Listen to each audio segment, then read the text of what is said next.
பார்த்ததுல ரொம்பவே சந்தோஷம். நம்ம நாட்டு மீன்கள் இவ்வளவு அழகா இருக்குமான்னு நீங்களே ஆச்சரியப்படுவீங்க.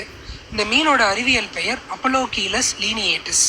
இதை இங்கிலீஷ்ல ஸ்ட்ரைப்டு பஞ்சாக்ஸ்னு சொல்லுவாங்க. இந்த முண்டக்கண்ணியை பொதுவாக தென்னிந்தியாவில் உள்ள எல்லா நீர்நிலைகள்லையும் பரவலாக பார்க்க முடியும். கொசுப்புழுக்களை சாப்பிட்டு கொசுக்களோட எண்ணிக்கையை கட்டுக்குள்ள வைக்கிறதுல இது மிகப்பெரிய பங்காற்றுது. வீடியோ பிடிச்சிருந்தா உங்கள் ஃப்ரெண்ட்ஸுக்கு ஷேர் பண்ணிவிட்டு மறக்காமல் ஃபாலோ பண்ணி. இது போன்ற எண்ணற்ற வழிகளில் நகரங்கள் மற்றும் கிராம பகுதிகளில் கொசு உற்பத்தி மற்றும் கொசு லார்வாக்களினுடைய அழிப்பு அப்படிங்கிறது மூலம் கொசுவை கட்டுப்படுத்த முடியும். கொசுக்களுக்காக நகராட்சிகள், மாநகராட்சிகள் மற்றும் பஞ்சாயத்து அமைப்புகள் பல கோடி ரூபாய்களை செலவு செய்கிறாங்க. இதுக்கு கொசு உற்பத்தியினுடைய முக்கிய கேந்திரமாக இருப்பது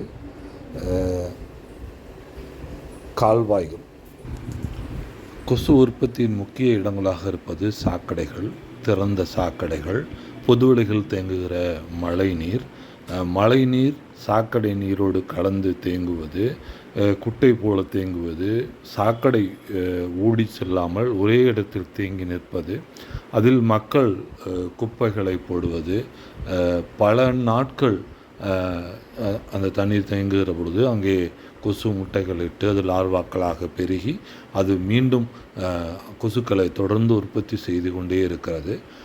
மருந்துகளை பயன்படுத்தியதன் விளைவாக, பல வகையான புகைப்போக்கிகளை பயன்படுத்தியதன் விளைவாக அந்த கொசுக்கள் தன் எதிர்ப்பு சக்தியினை அந்த மருந்திற்கு எதிராக தன்னை தகவமைத்து இன்று கிராமப்பகுதியில் இருக்கிற கொசுக்களினுடைய அளவும் பெருநகரங்களில் இருக்கிற கொசுக்களின் அளவும் வேறுபட்ட தன்மைகளை கொண்டதாக மாறிக்கிட்டே இருக்குது. ஏன்னா பயன்படுத்தக்கூடிய மருந்துகளும் அந்த பயன்படுத்தக்கூடிய சாதனங்களினுடைய தன்மையினாலும் அவை தன்னை தகவமைத்து கொண்டே வரதை நம்ம பார்க்க முடியுது. அதனால் கொசுக்களை லார்வா ஸ்டேஜில் அதை அழிக்கணும். அந்த மாதிரியான கொசு உற்பத்தி கேந்திரங்களை இல்லாமல் ஆக்கணும். ஏன்னா திறந்த வெளி கால்வாய்கள், அதாவது சாக்கடை கால்வாய்கள், அப்புறமா நீங்கள் பூமிக்கடியில் கொண்டு போகக்கூடிய பாதாள சாக்கடைகளாக இருந்தாலும் அது போய் திறக்கிற இடங்கள், அந்த இடங்கள் சுகாதாரமற்ற முறையில் இருக்குது. அங்கே கழிவுநீர் முறையாக சுத்திகரிக்கப்படுவதில்லை. அங்கேயும் கொண்டு போய் ஒரு இடத்துல தேக்கி வைக்கிற நிலை ஏற்படுது. அங்கே உருவாகிற கொசுக்கள் திரும்பவும் பழைய நிலைக்கு வந்து இங்கே இருக்கிற நீர்நிலைகளில் முட்டைகளை இட்டு கொசுக்களை உற்பத்தி செய்யுது. ஆக ஒரு தொடர் நிகழ்வுகளாக சாக்கடைகள் தேங்காத இடங்களாகவும், சாக்கடைகள் எல்லாம் ஒரு இடத்திற்கு ஓடிவிடுவாகவும், ஓடுகிற இடங்களில் கொசுக்கள் உற்பத்தி ஆகாமல், தேங்கக்கூடிய இடங்கள் கொசுக்கள் உற்பத்தி லார்வாக்கள் உற்பத்தி ஏற்படாமல் இந்த மாதிரியான மீன்களை பயன்படுத்தி, அப்புறம் நகரங்கள் முழுக்கும் கொசுக்கள் விரும்பாத கொசு விரட்டிகளாக இருக்கிற மரங்களை நட்டு, அல்லது மக்களுடைய வீடுகளில் கொசு விரட்டிகளாக இருக்கிற மரங்களை நடுவது, நொச்சி, சில வேப்பிலை, பல தாவரங்கள் இருக்கின்றன கொசு விரட்டிகளாக இருக்கணும். இயற்கையாகவே அவை வீடுகளில் இருந்தாலே அவை கொசுக்களை விரட்டக்கூடிய தன்மை கொண்டவையாக இருக்கு. கொசு என்பது ரொம்ப முக்கியமான ஒரு பொருளாதாரத்தில் முக்கியமான இடத்துல இருக்குது. அது நோய்களை உற்பத்தி செய்து, அப்புறமா அரசு பணத்தை அதிகமாக அது செலவு செய்ய வைக்குது. பல விதமான நோய்களை பரவுவதற்கு உதவி செய்து, உலகளாவிய மாஃபியா கூட்டங்கள் கொசுக்களை பயன்படுத்தி தான் வியாதிகளை பரப்புகிறாங்க.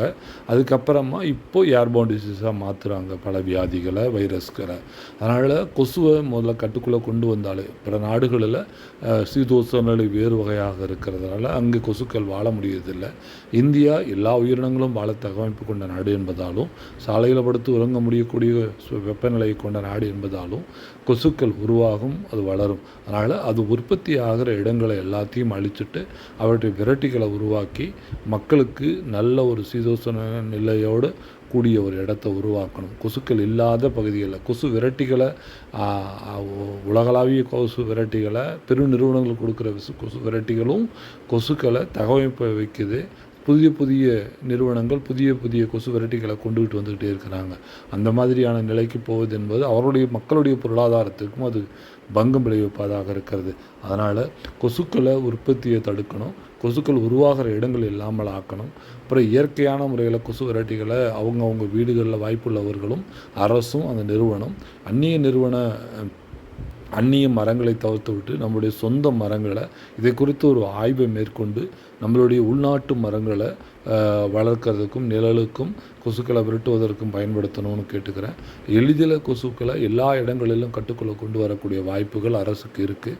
அந்த அரசு அதை பரிசீலிக்கணும். இப்படி பல மீன்கள் இருக்கின்றன கொசு லார்வாக்களை சாப்பிட்டு வளரக்கூடியவை. பிறகு தடுப்பு முறைகள் எண்ணற்ற வழிகளில் அரசு அமைப்புகள் எல்லாம் நகராட்சி, மாநகராட்சி மற்றும் உள்கட்டமைப்பு கொண்ட அலுவலகங்கள், சுகாதார அலுவலகங்கள் அனைத்தும் ஒருங்கிணைந்து கொசு உற்பத்தியை உற்பத்தி அளவிலேயே தடுக்கணும். முதல்ல உற்பத்தியே ஆகக்கூடாது. எந்த நகரத்திலும் கொசு என்பது உற்பத்தியே ஆகக்கூடாது. சுகாதார பணியாளர்கள் கொசு விரட்டிகளை பயன்படுத்துறதுக்கு அனுமதிக்கக்கூடாது. கொசுக்களை உற்பத்தி செய்யாத இடத்துக்கு அவர் அனுமதிக்கணும். அவரை சாக்கடையில் இறங்குறதுக்காக அனுமதிக்கக்கூடாது. சாக்கடைகள் தண்ணீர்களே இல்லாத வெற்று சாக்கடைகளை உருவாக்கணும். அதே மாதிரி அதிக சாக்கடைகளை உருவாக்கக்கூடிய வீடுகளுக்கு வரி விதிப்புகளை ஏற்படுத்தணும். குறைவான தண்ணி தான் வெளியில் வரணும். வருகிற தண்ணிக்கு அதுக்கான கட்டணத்தை எல்லா வீடுகளிலும் வசூலிக்கணும். ஏன்னா ஒரு பெரு வீடு தனக்குன்னு ஒரு போரை அமைச்சுக்கிட்டாங்க அப்படின்னா கிட்டத்தட்ட ஒரு நாளைக்கு 500 லிட்டர் சாக்கடையில் விடுறாங்க. அதுக்கெல்லாம் அனுமதிக்கவே முடியாது. இனி வருங்காலங்களில் போர்கள் இல்லாத வீடுகளை உருவாகிறதுக்கு அரசு ஆவணம் செய்யணும். தேவையான தண்ணீரை அரசு கொடுக்கணும். அதுக்கும் வருமானம், அதாவது அரசுக்கு வருமானம் வரும் வகையில் கட்டணம் விதிக்கணும். அவர் வெளியேற்றுகிற கழிவு நீருக்கும் கட்டணம் விதிக்கணும்.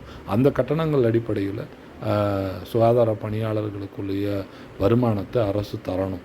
அப்படி தான் ஒரு நிர்வாகத்தை கொண்டுட்டு போனால் தான் தவறுகள் நடக்காமல் இருக்கும், கொசு உற்பத்தி ஆகாமல் இருக்கும், அதிக சாக்கடை உருவாகாமல் இருக்கும், சுற்றுப்புற சூழல் கெடாமல் இருக்கும், நகரமாக இருக்கும், கிராமமாக இருக்கும். கிராமங்கள் குப்பைகளை கொட்டுகிற இடங்களாக மாறிக்கொண்டு வருகின்றன. சாக்கடைகள் நிற்கிற இடங்களாக மாறுகின்றன. இது முழுமையாக ஏற்கத்தக்கதல்ல. அரசு இதை குறித்து பரிசீலிக்க வேண்டும். நன்றி.